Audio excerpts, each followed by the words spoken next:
Okay, so last time we talked about what makes a matrix defective versus non-defective. We talked about algebraic and geometric multiplicities. And now we're going to talk about what makes non-defective matrices so advantageous. So as their name suggests, non-defective means they're pretty nice to work with. In particular, in this video, we're going to see how we're able to write any non-defective matrix kind of as a diagonal matrix, which will be a lot easier to work with than the matrix we're given. So if A, I'm going to make it n by n, is non-defective,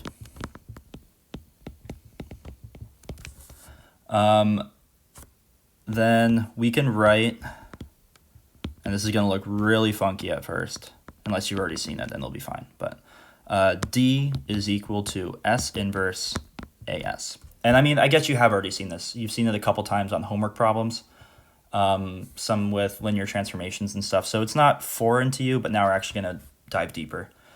So the only thing you're given in problems is A. So A is going to be given to you. And so there's this mysterious D matrix and this mysterious S matrix. The D matrix just means it's diagonal.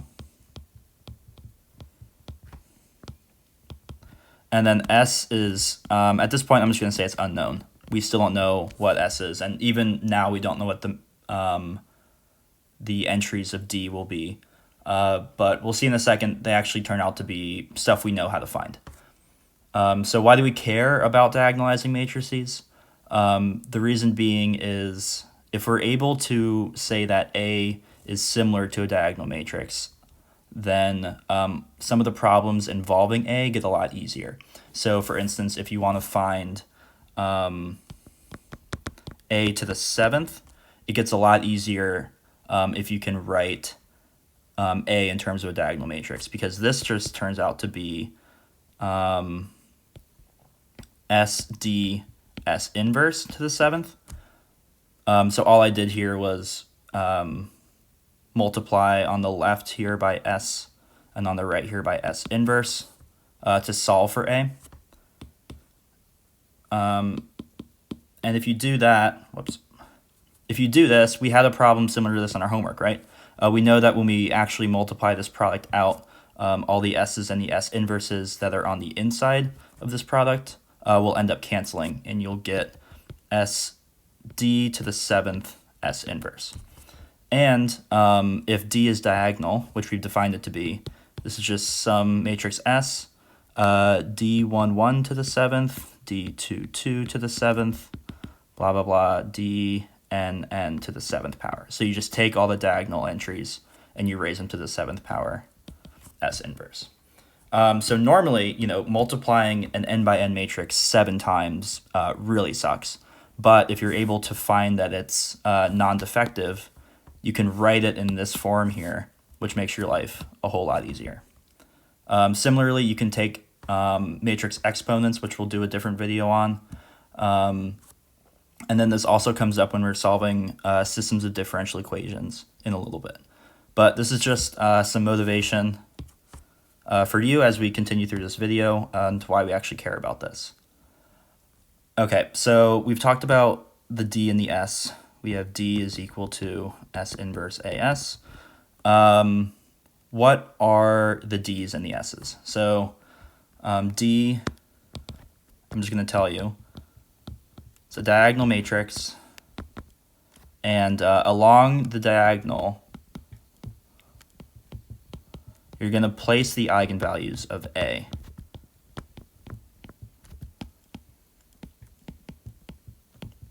All right. And then what's S? You form S from the corresponding eigenvectors. And you stick those in as columns. Okay. So this is going to be a little weird to think about, and I'm literally just going to tell you that this is how you do it.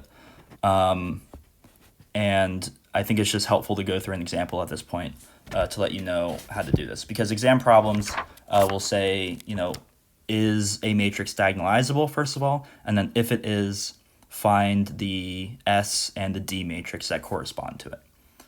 So as an example, let's do problem from section 7.3, and it's number 13. I tried to do an even problem, but this was the only one that really worked out. Okay, so the problem asked, first of all, is A diagonalizable? And if it is,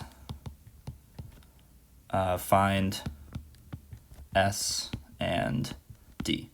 So, I mean, it wouldn't be much of a video on diagonalization if I picked a matrix that wasn't diagonalizable. So you can probably guess where this is going, but A is equal to 1, -2, 0, -2, 1, 0, and 0, 0, 3. Okay. So I've mentioned a few words that you've seen before, eigenvalues and eigenvectors. So what we first have to do, obviously, we need to find the eigenvalues and the eigenvectors of A. So we go through like we do any other eigenvalue problem. So first of all, we find the determinant of A minus lambda I, which is equal to 1 minus lambda, -2, 0, -2, 1 minus lambda, 0, and 0, 0, 3 minus lambda. We have to set that equal to 0.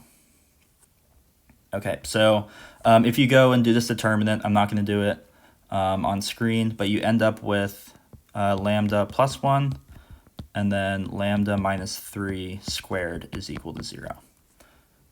Okay, so we have our eigenvalues here. We have lambda 1 is equal to -1, and it pops up only once in our equation, right? So we have an imaginary 1 here.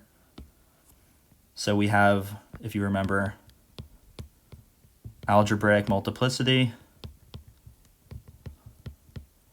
is 1. We have lambda 2 is equal to +3. And then because it pops up twice here, we have an algebraic multiplicity of 2. Okay, so we know then that if we're able to find a diagonal matrix D, the keyword here is non-defective. So remember, non-defective means that we need the algebraic and the geometric multiplicities to match up, right? So I need the geometric multiplicities of lambda 1 and lambda 2 to be 1 and 2 respectively. So when I go through this next part then of finding the actual eigenvectors, what I need to do is when I go through and figure out what the eigenvectors for -1 are, I should expect to have one of them. And then when I go through, and this is more important, and figure out how many eigenvectors correspond to lambda 2 is equal to 3, I need to have 2 of those linearly independent vectors pop out. So as we go through this next part, it's helpful to keep in mind what you should expect if we want this to be diagonalizable. Okay, great. So we go through now and we find the eigenvectors. So first let's do lambda 1 is -1. So what we do here is we do A minus lambda 1I, which is equivalent to adding identity. And that gives us 2, -2, 0, -2, 2, 0, 0, 0, 4. Okay. To find the eigenvector, again, we're augmenting this matrix here with the 0 vector, so we can figure out if there's a vector that's in the null space. So you'll notice that the first 2 rows here and here are scalar multiples, so I can get rid of one of them, and then divide the other one just by 2. I'm going to move the 0, 0, 4 row up and divide that by 4 as well. And then that second scalar multiple row gets put as zeros. Okay. So again, let's use the rank nullity theorem here. So I have a reduced row echelon form of my matrix here. So I'm confident my rank here is 2, and my n is going to be 3 because I have 3 columns. So this 0 row here gives me a nullity of 1. So that tells me I should be able to find one vector that's in the null space. Again, we just pick one. So I'm going to say v1 is equal to 1, 1, 0. That works perfectly fine. Great. So the eigenspace corresponding to lambda 1 is negative 1, is E1 is equal to the span of 1, 1, 0. And so then the dimension of E1 gives us 1. So the geometric multiplicity is equal to 1. Is that what we wanted? Yep. Perfect. So that works out for us really well for lambda 1. Bodes well for us. Let's do lambda 2. So lambda 2 is equal to, what was it?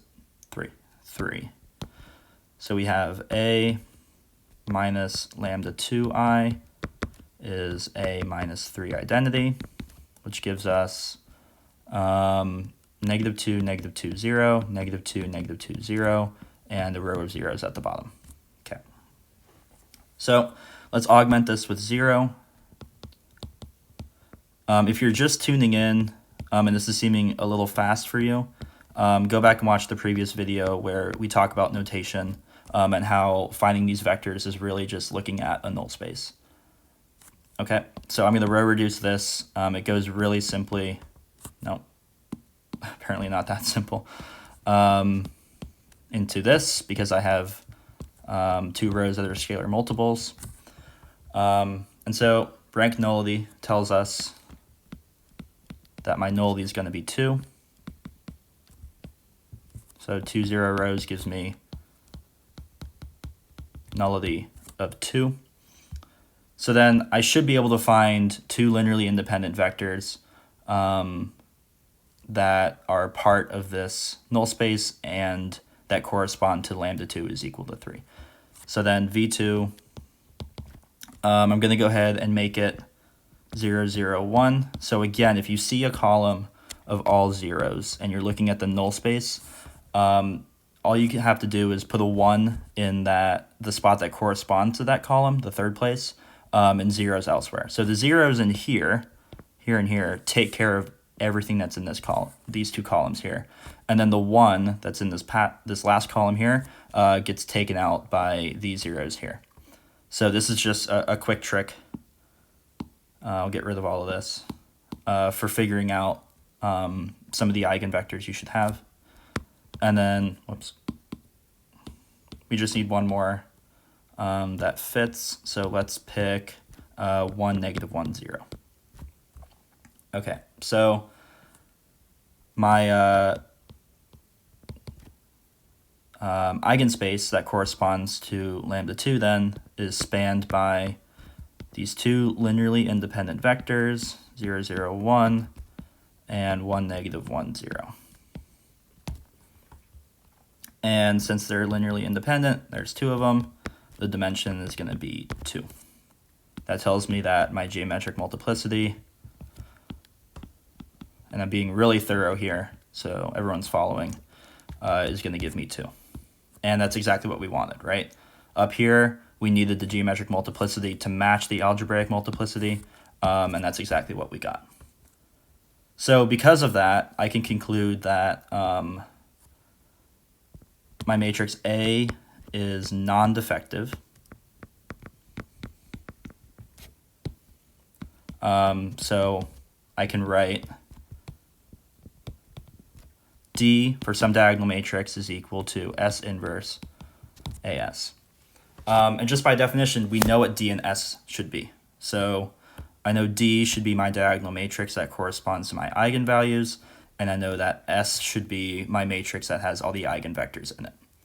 So let's go ahead and just do a quick summary here. So we have lambda 1 is equal to 1, and V1 gave us 1, 1, 0.